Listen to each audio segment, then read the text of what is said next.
Hey everybody, Smart Silver Stacker here. So from this chart we're looking at here on the screen, you can see that the price of gold has spiked up today, and it's not just gold, it is also silver. Silver spiking up about 4.3% to over 25 bucks. Gold up over 2,000, seems to be breaking through that resistance quite nicely. My forecast is that now the $2,000 level is going to be the new support. I think we've broken through that resistance, and we're looking at this chart on sdbullion.com. Happens to be today's video sponsor. You can check them out with the link down in the description if you're in the market for some physical metal. And now let's talk about why the price of gold and silver are spiking. This started around 10 a.m. I'm recording this video around 11, a little after 11 o'clock, and this is very interesting. The cause for this was this BLS, that's the Bureau of Labor Statistics, report on job openings and labor turnover for February. So according to this report, the number of job openings decreased to 9.9 million. Now this was against expectations of a decrease from 10.84 million to 10.5 million. Instead, we got a drop to 9.9 million, so significantly worse than what was expected here. And even more telling, the 2-month decline from January is actually the second worst on record. The only time there was a worse decline in job openings in a 2-month period, you have to go back to the COVID lockdowns for that, when everything was shut down by fiat, basically by decree. So this is indicative of the U.S. heading into a nasty recession, and it's very interesting that on this news, the price of gold and silver are spiking up, but the stock market is in the red. All of the major stock indexes in the red following this announcement, but gold and silver just taking off like a rocket on this news. So, compared to previous recessions, like in 2008, for example, during the 2008 financial crisis, then we saw gold and silver falling in tandem with other assets. But I do believe that the backdrop against which this recession is likely to occur, that being one of high inflation, high global geopolitical uncertainty in the form of de-dollarization. I mean, we've been covering the de-dollarization news on this channel quite a bit lately. If you want the latest updates on that, with China buying natural gas in yuan, or in Saudi Arabia investing heavily into the Chinese petroleum refining sector, indicating that pretty soon Saudi oil is going to be sold for yuan and not dollars. Check out the videos I put out over the past week or so. But this is really telling that gold and silver this time are rising on this bad economic news and on the possibility of a recession. Now, notably here, gold is heading towards new all-time highs. The previous all-time high for gold, I think, around $2,075.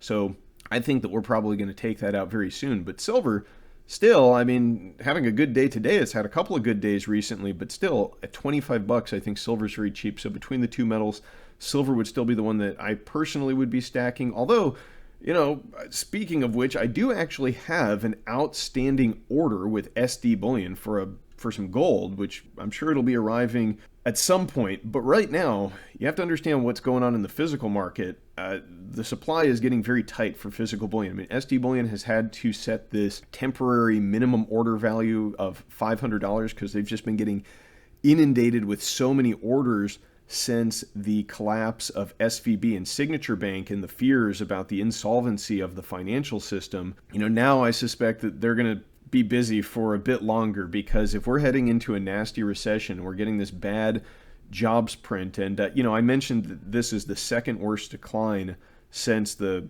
COVID lockdowns. It's also the first sub 10 million job opening print since May of 2021. So in many flavors, this is a bad print. It's much lower than expectations, represents a significant decline and weakness in the job market. And, if you've listened to Chair Powell at the Federal Reserve speaking in the latest FOMC conferences and in his various talking engagements, one of the things he continues to cite is the strength of the U.S. labor market. Well, it looks like that egg has cracked, and he's not going to be talking about that anymore. So after these job numbers, it is extremely likely that we are going to witness an end to Fed rate hikes. I don't think the Fed is going to be hiking rates again anytime soon. So We've already seen the Fed balance sheet increasing. That's something we've looked at recently. In fact, let me pull it up here. Up until this point, the Fed has had kind of this two-pronged approach in their inflation fight, their alleged inflation fight, according to them. And that has been to try to shrink the Fed balance sheet from this peak that it hit back in April of 2022. But we saw that trend reversed strongly following the collapse of SVB and Signature Bank and the advent of this bank term funding program, where the Fed takes troubled assets onto its balance sheet and issues loans using those assets as collateral at their face value, far more than they're actually worth. And the Fed undid about 5 months of quantitative tightening in 2 weeks following the collapse of those banks. Now, the latest number, we did actually see a slight decline in the balance sheet, the most recent data, the most recent week. But I suspect that is going to be the exception rather than the rule. And we are going to continue to see the Fed balance sheet expand from here. And now, following this weak labor number, this is probably just going to get worse too, mind you. The economy is a basket case. I think we're all aware of that if we've been paying attention.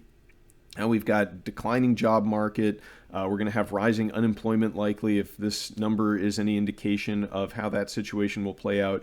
We're also going to have higher inflation. I mean, inflation isn't done going up, folks. Just look at what OPEC did on Sunday. They slashed another 1 million barrel per day of oil production. That caused oil to jump up about 7%. That's going to be felt in the inflation numbers very soon. And now the job market is declining, and this means that the Fed is probably not going to be hiking rates anymore. In fact, if this gets worse, if we head into a recession, they're probably going to be cutting rates, and that means inflation is going to go out of control. And I think that is why investors are moving into precious metals.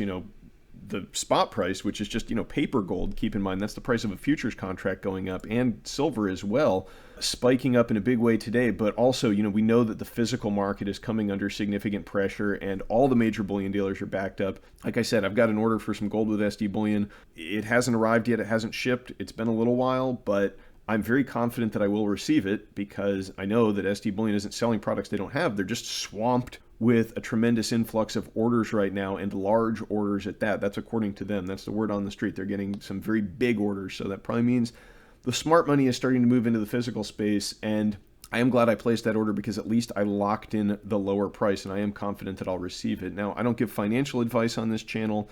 I'm not telling anybody what to do, but if we're seeing a recession looming and we're seeing the price of gold and silver spike up on that news, probably does mean things are going to be a little different this time. And this is going to be a nasty stagflationary recession where we get high unemployment, reduced economic growth, but inflation is going to be moving a lot higher. And that means you want to be in hard assets. So the window for getting into physical metal, it may be closing. I'm not trying to be a fearmonger. And again, I'm not telling you what to do, but if you've been waiting to pull the trigger on a gold or silver purchase, I know that they just spiked up. I don't like buying when the price spikes up either. I prefer to buy on days when they pull back. And who knows, maybe we'll get a pullback, but it may also be that the metals now are off to the races for the next leg in this major bull market that we're going to see in the precious metals during this stagflationary recession. At least that's my take. So thanks for watching, everybody. Let me know what you think in the comments below, and I will catch you next time. Smart Silver Stacker out.